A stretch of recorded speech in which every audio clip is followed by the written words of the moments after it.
समुद्र पर बने 100 साल पुराने ब्रिज से गुजरती है ट्रेन। यह भारत का सबसे अनोखा रेल रूट। समुद्र पर पुल बना हो और उसमें से आपकी ट्रेन गुजर रही हो, यह सोचकर ही कितना अच्छा लगता है। भारत का एक अनोखा रेल रूट ऐसा ही है। जी हाँ दोस्तों, आज हम बात कर रहे हैं रामेश्वरम पब्बन ब्रिज के बारे में। लेकिन दोस्तों, उससे पहले एक रिक्वेस्ट है, अगर आपने वीडियो को लाइक नहीं किया है तो लाइक कर दें और चैनल को सब्सक्राइब नहीं किया है तो यहाँ से सब्सक्राइब कर लें और घंटा का बेल आइकन दबाएं। धन्यवाद। तो चलिए बिना देरी करे हम शुरुआत करते हैं। जरा सोचिए कि आप समुद्र के बीच बने एक पुल पर सफ़र कर रहे हो। वो पुल जो किसी नाव के आने पर खुल जाता है और उसके जाने के बाद वापस पहले जैसा हो जाता है। यह पुल इसलिए और भी ज़्यादा खास है क्योंकि यह 100 साल पहले बना है। 1980 तक यह ब्रिज एकमात्र तरीका था रामेश्वरम को अन्य जगहों से जोड़ने का। यह बात हो रही है भारत के सबसे अनोखे रेल रूट में से एक Rameswaram Pamban bridge rail route की। इसे इंजीनियरिंग का एक अनूठा नमूना कहा जाता है। यह 2009 तक भारत का सबसे लंबा समुद्र ब्रिज था। इससे ट्रेन जाती थी और यह काफ़ी कम ऊंचाई पर जाती है। अब बांद्रा वारली लिंक सबसे लंबा समुद्र ब्रिज बन गया है। इस रेल रूट की खासियत यह है कि बहुत ही ज़्यादा खूबसूरत है।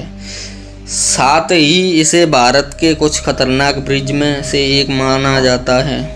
अगर समुद्र अशांत हो तो लहरें ऊपर तक आ जाती हैं। भारत के इन रेलवे स्टेशन की यह अपनी एक अलग कहानी है। क्या खास है इस रेल रूट में?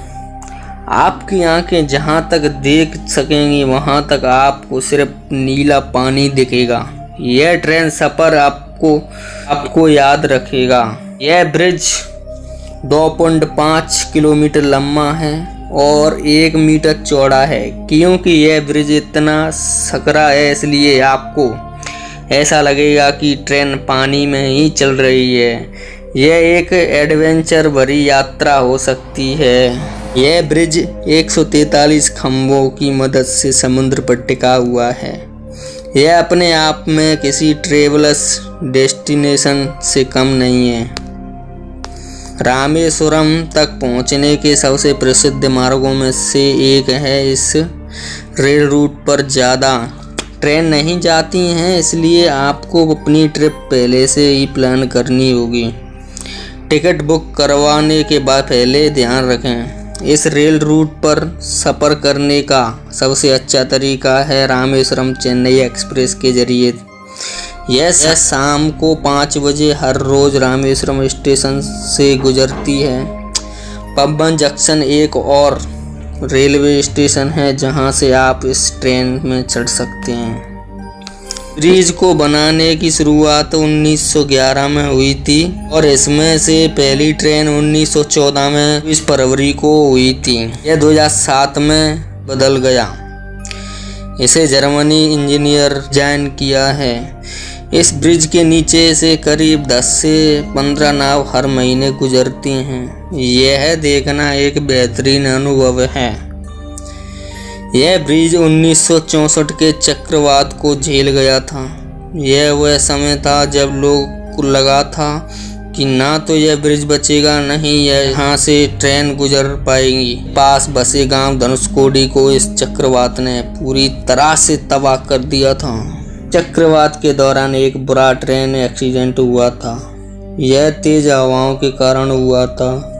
इसके बाद इस ब्रिज में सेंसर लगाए गए जो हवा को मापते हैं। इससे जब भी हवाएं 58 किलोमीटर प्रति घंटे की रफ्तार से ज़्यादा होती हैं तो ट्रेन रोक दी जाती है। यह रेल रूट बहुत ही खास है और तमिलनाडु में पर्यटन का एक अनोखा साधन है। इसे देखने और ट्रेन में सफ़र करने देश विदेश से टूरिस्ट आते हैं। जब ब्रिज को खोला जाता है और उसके नीचे से नाव निकलती है तब यह स्पॉट जैसा लगता है। यह अनोखा आकर्षण देखना यकीन आपके लिए अच्छा होगा। आप तमिलनाडु की ट्रिप प्लान कर रहे हैं तो यह ब्रिज आपके लिए एक अलग अनुभव हो सकता है। स्टोरी अन्य खबरें देखने के लिए जुड़े रहें EM मीडिया न्यूज़ चैनल से। लेकिन दोस्तों उससे पहले एक रिक्वेस्ट है, अगर आपने वीडियो को लाइक नहीं किया है तो लाइक कर दें और चैनल को सब्सक्राइब नहीं किया है तो यहाँ से सब्सक्राइब कर लें और घंटा का बेल आइकन दबाएं। धन्यवाद।